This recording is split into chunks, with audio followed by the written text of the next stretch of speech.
Shalom, shalom et bien-aimés. Nous allons parler de la circoncision. Nous avons la circoncision physique que nous connaissons dans les pays arabes, en Israël, dont les hébraïques, les juifs la pratiquent, et en Afrique.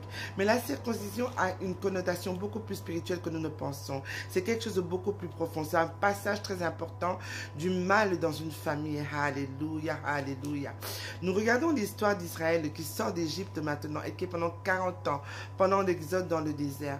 Lorsque maintenant Josué qui est devenu le leader en fait du groupe à la place de Moïse, Josué maintenant doit conduire le peuple et a conduit le peuple parce que Moïse avait vu la terre promise de loin, mais il ne l'avait pas pu la pénétrer.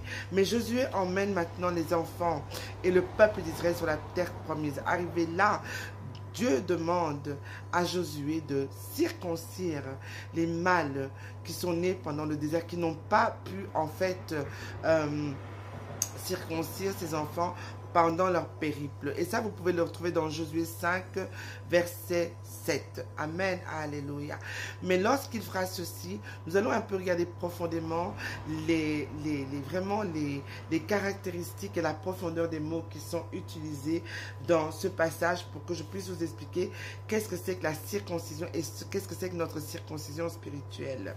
Parce que dans la circoncision spirituelle, hommes et femmes sont circoncis. Alléluia. Donc, lorsqu'on regarde à ça dans Josué 3, on voit donc qu'il a dû circoncire tous les enfants d'Israël qui n'avaient pu être circoncis sur une colline qui est appelée Aralot.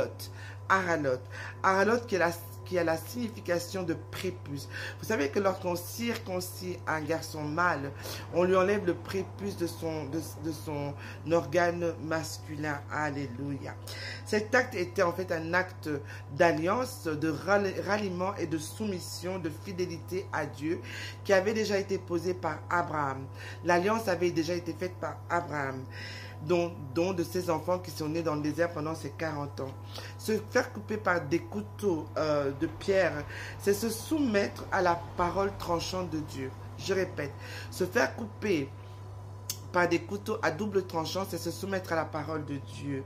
La parole de Dieu, on le dit souvent, on le retrouve dans Hébreux 4:12, est vivante, efficace et tranchante, que toute épée à deux tranchants. Elle est vivante, efficace et tranchante.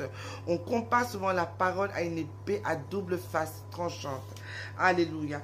Donc la parole réellement, lorsque vous la recevez, lorsque vous êtes nourri de la parole, elle tranche en fait réellement les sentiments du cœur. Elle les tranche, elle coupe. Il y a des choses qui ne sont plus là, il y a des choses qui ne seront plus jamais là. Si on va dans Josué 5:7, on voit que ce sont les enfants qu'il établit à leur place, à la place du peuple, à la place de ceux qui sont sortis d'Égypte et que Josué doit donc circoncire, comme je vous l'ai dit tout à fait, parce qu'ils étaient incirconcis. Être incirconcis, ce n'est pas avoir l'alliance avec Dieu. Alors cette alliance maintenant est répétée sur ces garçons. Alléluia. Si vous allez dans Josué 5:8, il est dit qu'ils ont dû prendre le temps de guérir. Ils ont dû prendre le temps de guérir. Là, on parle physiquement le guérir. Mais lorsqu'on parle spirituellement, vous devez guérir en fait des choses du passé. Lorsqu'on vous circoncis, vous guérissez des choses du passé. Vous prenez le temps de guérir des choses du passé. Alors, dans Josué 5:9, on dit ici que on parle de Gilgal, pardon. Allez dans les écrits, lisez-le. Josué 5:9. On parle de Gilgal. En fait, Gilgal, si vous regardez Gilgal, c'est l'endroit où en fait Samuel a jugé les peuples d'Israël par la suite. C'est l'endroit où le roi Saül se fera en fait introniser roi. Ok? Regarde, tenez, tout cela a une signification. Que veut dire Gilgal? Gilgal veut dire en fait cercle de pierre dressé en témoignage. Donc quand les choses ont été faites à cet endroit-là, il y a un cercle de pierre qui avait été vous savez que le couteau à double tranchant a été fait de pierre.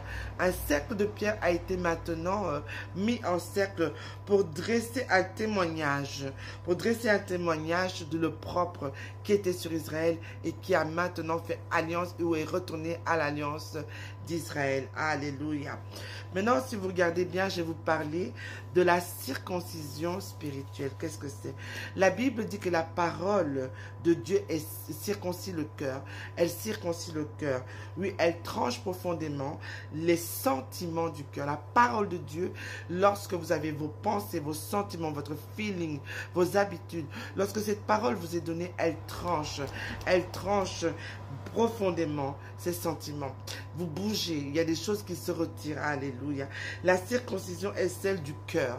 Lorsque spirituellement, on vous parle de votre circoncision par d'où la lecture de la parole, d'où les bergers qui vous suivent doivent réellement venir vous apporter cette parole avec l'onction pour que cette parole puisse vraiment circoncire votre cœur, changer votre cœur, retrancher ce qui n'est pas et qui ne doit pas être dans votre cœur.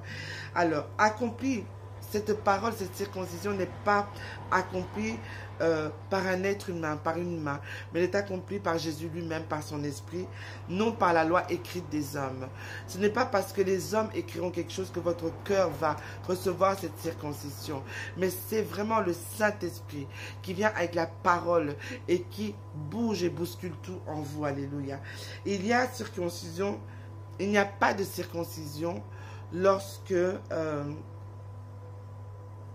vous n'êtes pas, comment dire, vous n'êtes pas établi, lorsque vous n'avez pas cette alliance, lorsque vous ne comprenez pas, il n'y a pas cette circoncision, lorsque vous ne donnez pas votre vie à Christ. Il y a une circoncision qui n'est pas faite de main d'homme, mais qui est faite par Jésus-Christ lui-même, comme je vous l'ai dit, par son esprit, alléluia, qui consiste à faire quoi? Qui consiste à nous dépouiller, à dépouiller notre corps complètement de notre nature humaine, du péché, de l'enclin au péché. Ça nous dépouille des choses du passé qui font que nous avons des accusations sur nous, des choses du passé qui font que nous ne pouvons pas capter et avoir cette alliance et cette soumission à Dieu. Donc c'est pour cela qu'en fait la circoncision spirituelle est nécessaire et qui se fait au niveau du cœur. Vous pourrez lire ça dans Colossiens 2:11. Prenez le temps d'aller dans Colossiens 2:11. Et le Saint-Esprit nous circoncit comment? Lorsque le Saint-Esprit, comme la Bible le déclare, le Saint-Esprit est vraiment celui qui nous convainc du jugement, du péché et de la justice. Lorsque le Saint-Esprit vient, qu'est-ce qu'il fait? Il nous coupe de la convoitise. Il nous coupe de la convoitise du monde.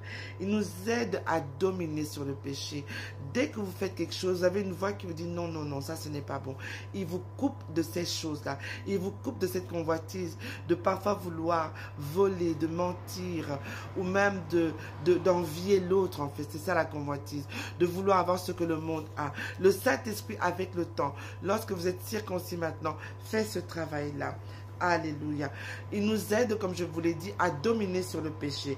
Quand nous recevons la parole de Dieu prêchée avec onction par ses serviteurs et que le Saint-Esprit manifeste sa puissance, nous sommes à ce moment coupés de toutes les convoitises, de toutes ces choses qui étaient dans notre cœur. Notre cœur vraiment coupe, enlève, c'est arraché, c'est coupé, c'est enlevé. Ce n'est plus censé être là. Cette parole devient comme un couteau de pierre. Imaginez-vous, ça coupe. Parfois, ça fait même mal. Lorsque on coupe certaines choses, on coupe certaines alliances, on coupe certains sentiments, on coupe certaines relations. Ça vient du cœur. Le Saint-Esprit le fait de là. Et vraiment, c'est fait avec un couteau de pierre. Dieu a formé des Josué dans le temps actuel. Dieu a formé des Josué qui ont été nourris, qui ont été circoncis eux, et qui à leur tour, Dieu nous ordonne en fait de parler à son peuple. Il nous ordonne de le faire. Et par le sang de l'agneau, ce peuple est sauvé, ce peuple est racheté, ce peuple est ressuscité. Rappelez-vous, lorsqu'on fait la circoncision physique, il y a du sang qui coule. Il y a du sang qui coule. Et il fallait que ce sang coule pour cette alliance, pour ce renouvellement d'alliance avec les enfants d'Israël.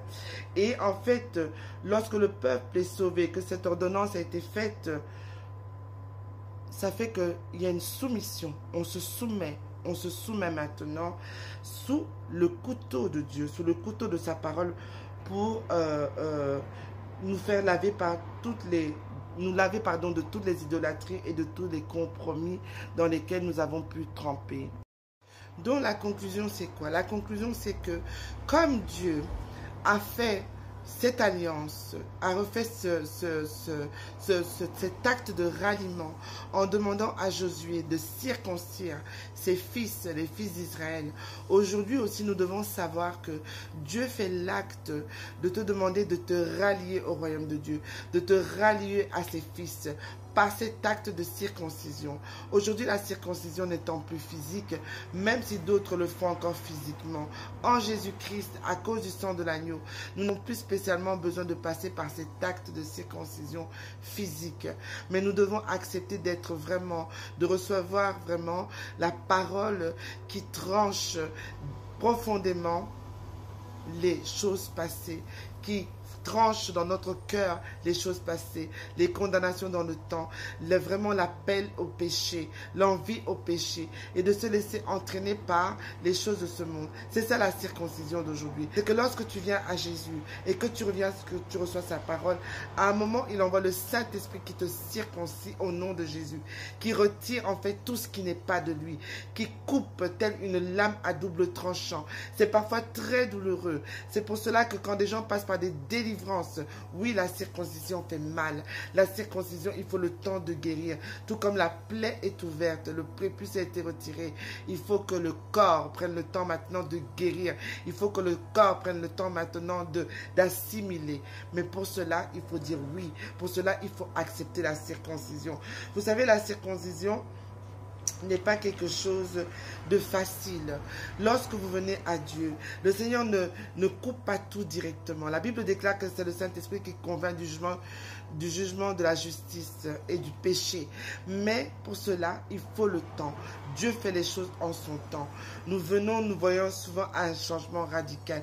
Lorsque la parole vient maintenant pénétrer, frapper, couper les choses qui vous entraînent au péché ou qui vous entraînent aux alliances ancestraux, c'est pas facile. Beaucoup ont du mal parfois à lâcher. Beaucoup ont du mal à accepter. Mais c'est ça la circoncision spirituelle. Pour que Dieu maintenant puisse se rappeler de vous et qu'il vous lave de toute trace d'idolâtrie, qu'il vous lave de toute trace d'amour du monde. Pour cela, il faut que vous soyez circoncis. C'était Marie. Que le Seigneur vous bénisse. Amen. Bon dimanche encore à tous. Bye bye.